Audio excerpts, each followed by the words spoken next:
Hey guys, King of Trimax here, and today I bring to you the best crit builds for the Charge Blade. This guide shows the best crit builds for the Charge Blade, while Amped Elemental Discharge, AED, and Super Amped Elemental Discharge, ACE, which is SAED for short, doesn't crit, the rest of the attacks can. However, there's a fundamental problem with crit right now in Monster Hunter Now. Alright, now here's the fundamental problem with current crit builds. Critical chance is too low and drops to 40% if you don't hit weak points with Wex, which is Weakness Exploit. Without the addition of weapon bonuses, armor itself will only max at 65%, and with weapons are expensive. Because you need grade 10 to make the weapons as max as possible, and the Charge Blade, the Odo Garen Charge Blade, and the Barrier Charge Blade only give you a max of 20%. This means you have a little over a coin flip for crit to be effective. In many games, 65% is a low chance to inflict crit damage, as even in the main series, 100% crit is a standard. In order for crit to be really effective, you need to have as high as possible. This is why 100% crit in every other game is a standard before you stack crit damage. Unfortunately, in Monster Hunter Now, if you try to do everyone talks about damage with crit, but here's the thing. This doesn't adhere the possibility that you are going to miss. And there's no real way you can really calculate crit into battle because it's not 100% guaranteed. Alright, with that being said, let's dive right into it. First, we have the standard crit boost Charge Blade build. This is the standard crit build. The thing about critical boost, it can get swapped out for other options that I will show in this video. Also, the problem with crit boost is that you need Az or Rathalos fan braces, and I don't know many of you or that actually went after it just for crit boost. Luckily, you could swap it out like I mentioned, and another lucky thing is that the standard crit build has lock-on, so you don't need to swap things around so that you have lock-on, it already has lock-on.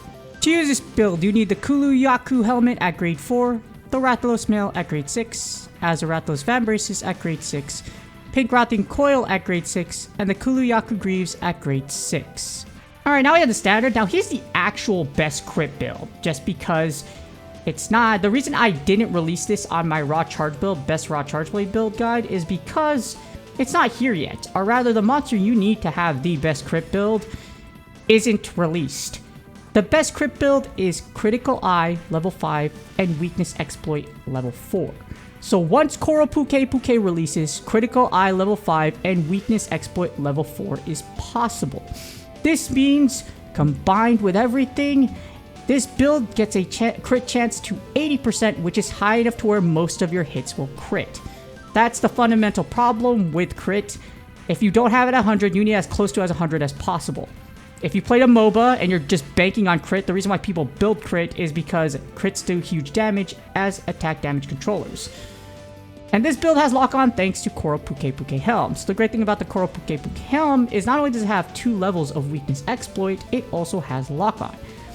The only downside is it requires a grade 8 Koro Puke Helm. Well, you only need it at grade 6 really, but at grade 8 you have lock-on. So that's the thing.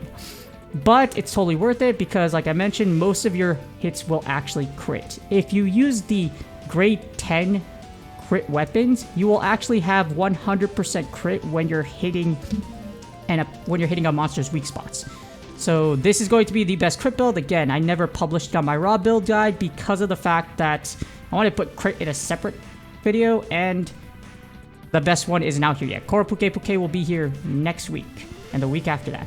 So hunt it with your heart's content if you want the best crit build. For the best crit build, you need Koro Puke helmet at grade 8, the Rathalos mail at grade 6, the Kulu Yaku van braces at grade 4, Pink Rotting Coil at grade 6, and the Kulu Yaku Greaves at grade 6. Next up, we have the Quick Work level 2 crit build. So this build is centered around Quick Work level 2, allowing to be a lot more aggressive. So Quick Work is the brand new skill for the Vernal Invader, and it works for a lot of weapons. Well, actually just the longsword and the Charge Blade as of right now, but it is factually good. You don't really need level 3. Level 2 kind of does it good enough. And if you testing it myself, I'm like 3, it doesn't really have much of a huge difference. You can make up for it with Quick Work level 2, and it's better to just leave that slot, the arm slot, for something else. Here's the example. Burst 2 can make up for lost damage, and 55% crit is a little better than coin flip, and at least it has lock on. If you were to put if you were to put quick work level 3 in this build, you would lose burst 2 and lock on because you'd have to give up Rothian Van Braces. To use the quick work level 2 crit build, you need Odogarin Helmet grade 6, Rathalos Mail at grade 6, the Rothian Van Braces at grade 6, the Pink Rothian Coil at grade 6, and the Kuluyaku Greaves at grade 6. Next up we have the Slugger level 2 crit build. This build is centered around using Slugger level 2 to build up stun power. 55% crit is a little over a coin flip, so the stun helps if you needed a crit hit to take out a monster. Level 2 Slugger, for all the Hammer Bros out there, or just from my research and from my own experience, it is true, level 2 Slugger's kind of enough. You get to stun the monster at least once, and like I mentioned, with your coin flip crit, if you don't happen to take on the monster, if it's stunned, at least you'll be able to just wail on it with your Charge Blade. Fortunately with this build, Windproof is kind of useless, and Part Breaker level 1 is a nice little bonus. You also need 2 Pink Rothian equipment in order to make this build, so it makes it kind of annoying. And one of them, the Pink Rothian Van Braces, again, outside of 1 critical eye level, Windproof level 2 is kind of useless. To use this build, you must have the Kuluyaku Helmet at grade 4, the Rathalos Mail at grade 6, Pink Rothian Van Braces at grade 6, Pink Rothian Coil at grade 6, and the Diablos Greaves at grade 6. Next up, some say the best offense is a good defense. You have the Guard level 2 crit build. With your powered up shield, you gain extra guard, so level 2 should be enough for most attacks. So you'll get to level 3 if you have your powered up shield, and that's kind of the focus of this build. Use your powered up shield at guard level 3 so that you can block attacks, and 55% crit is still a coin flip, so just keep in mind. With that being said, burst level 2 and lock on can make up for the non-crit hits. For this defensive build, with crit, you need the Radamon Helmet at grade 6, the Rathalos Mail at grade 6, Rothian Van Braces at grade 6, Pink Rothian Coil at grade 6, and the Kuluyaku Greaves at grade 6. Alright, we're done with raw builds, now we have elemental builds. First we have Fire Attack level 5 crit build, which is expensive, so for those of you looking to build the Koro Puke Puke Helm, this build works for you. This maxed out Fire Attack to level 5 and gives lock on. The rest of the skills are a nice little bonus, but sadly, reload speed level 2 is useless here. The Charge Blade benefits from a lot of equipment skills. Sadly, skill specific for the light bowgun actually doesn't do anything for you. Although I kind of wish reload speed would let you load your shield faster. I think it would be fitting for the name of it, but that's just me. For this build, you need the Koro Puke Puke Helm at grade 8, Azure Rathalos Mail at grade 6, the Anjanath Fan Braces at grade 6, Rathalos Coil at grade 6, and the Azure Rathalos Greaves at grade 6. Alright, next up we have the somewhat expensive Fire Attack level 5 crit build. If you don't have the Koro Puke Puke Helm, this is practically an identical build. No, seriously, it's almost like the exact same thing.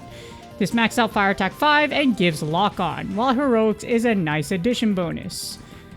To use this build, you need the Anjanath Helmet at grade 6, the Rathalos Mail at grade 6, Anjanath Fan Braces at grade 6, Black Diablos Coil at grade 6, and the Azure Rathalos Greaves at grade 6.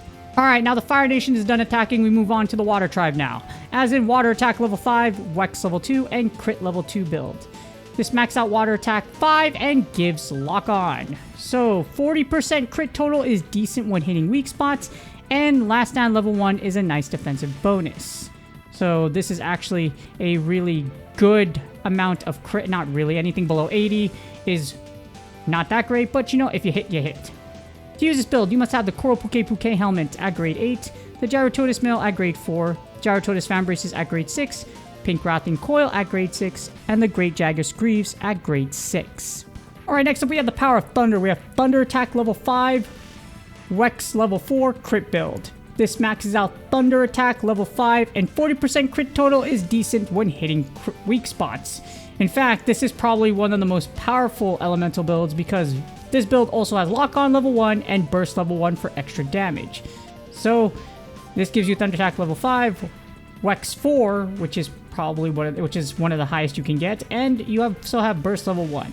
To use this build, you need the Koro Puke Puke Helm at grade 8, Rathalos Mail grade 6, Zenogre Van Braces grade 6, Tobi Kadachi Mail at grade 6, and the Zenogre Greaves at grade 6. Moving forward, we have Ice Attack level 5, Wex level 3 crit build. This maxed out Ice Attack level 5 and gives Lock On. Wex level 3 gives 30% affinity hitting weak spots. It's better than something, but the good thing is we have Ice Attack 5 here, and that's thanks to Bariath However, Barith is no longer here, so that kind of sucks. And this build has a few defensive skills as bonuses. To use this build, you must have the Coral Puke helmet at grade 8, the Barith mail at grade 6, Barith fan braces grade 6, Legiana coil at grade 6, and the Rathalos greaves at grade 6. And last but not least, we have the Dragon Attack level 4, Wex level 4 crit build. Dragon Attack level 4 is the most optimal crit build. You can get to 5, but the problem with 5 is that it has Slugger 2, and Slugger level 2, if you're not having an impact file, it's not really, there's no point in using it. That's why level 4 is the most optimal one, because you're able to get weakness exploit level 4 because of the Coral Puke helm. This build also has a few defensive skills as bonuses. To use this build, and it's pretty dang expensive, Coral Puke helmet grade 8, the Rathalos mail grade 6, Devil Joe van braces at grade 6, the Devil Joe coil at grade 6, and the Pink Wrathing greaves at grade 6. Closes out, poison and paralysis builds can follow the standard crit builds as they don't add to damage. You're better off just going up straight crits and just relying on hopefully the paralysis and the poison buildup will proc at least once in the battle depending on how fast you kill the monster. And of course, the reason why I didn't put this video out sooner is because Coral Puke wasn't announced yet. So go out there and hunt those Coral Puke when it releases so you can have the strongest crit builds for Monster Hunter now.